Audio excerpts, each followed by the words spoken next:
নেতার নামে এলাকা কাঁপবে, নেতা যা বলবে তাই হবে। কেউ কথা বললেও জিহ্বা ছিঁড়ে ফেলবো। কালকের মধ্যে নেতার প্রোগ্রামের টাকা না দিলে এই দোকানটাই জ্বালিয়ে দেবো।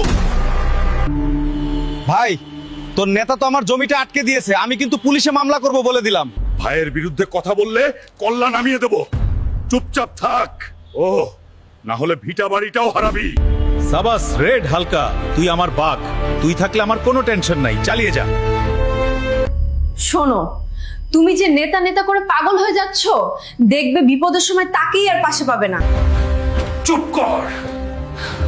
তোরা কি বুঝবি এসব? হ্যাঁ, ভাই আমাকে এমপি বানাবে, তখন দেখিস আমার পাওয়ার। সবাই আমাকে দেখে সালাম দিবে। এবারের নির্বাচনে আমার প্রতিদ্বন্দ্বী যে দাঁড়িয়েছে, আজ রাতে তার বাসায় আগুন লাগিয়ে দে, তারপর গা ঢাকা দিস। কিছু হলে আমি দেখব। আগুন জ্বালিয়ে দে হালার বাসায়। ভাইয়ের বিরুদ্ধে দাঁড়াস, এত বড় সাহস! আমার বাড়িতে আগুন দিলি কেন তুই? তুই নেতার বিরুদ্ধে নির্বাচনে দাঁড়াইছিস, তাই তোর বাড়ি পুড়িয়ে দিলাম। বেশি বাড়লে তোকেও পুড়িয়ে দেব।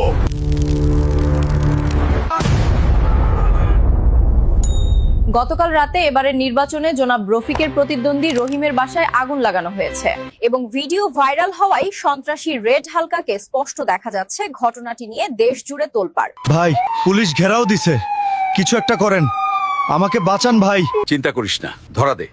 আমি উকিল পাঠাচ্ছি, 2 দিনের মধ্যে জামিন করিয়ে আনবো। হ্যান্ডস আপ হালকা, তোর খেলা শেষ। চারপাশে ঘিরে ফেলেছি।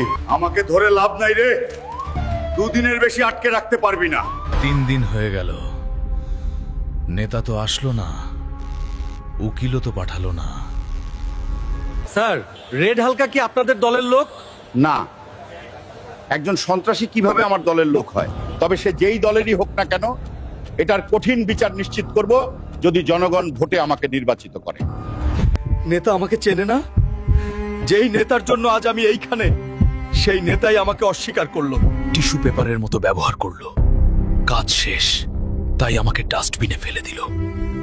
নেতার কথায় আমি বাঘ সেজেছিলাম, আজ বুঝতেছি আমি ছিলাম শুধু বলির পাঠা।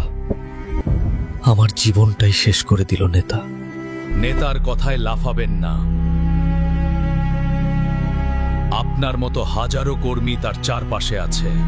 নেতার 1000টা কর্মীর মাঝে আপনার মতো মামুলি মাস্তান মারা গেলে তাদের কিচ্ছু যায় আসে না, কিন্তু আপনার মা হারাবে তার ছেলে, আপনার বউ হারাবে তার স্বামী, আর আপনার সন্তানেরা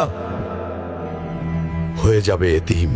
নেতার জন্য জীবন দেওয়ার আগে ভাবুন, আপনার জীবনের মূল্য নেতার কাছে আছে কিনা। সুস্থ রাজনীতি করুন, কারো পা চাটা গোলাম হবেন না।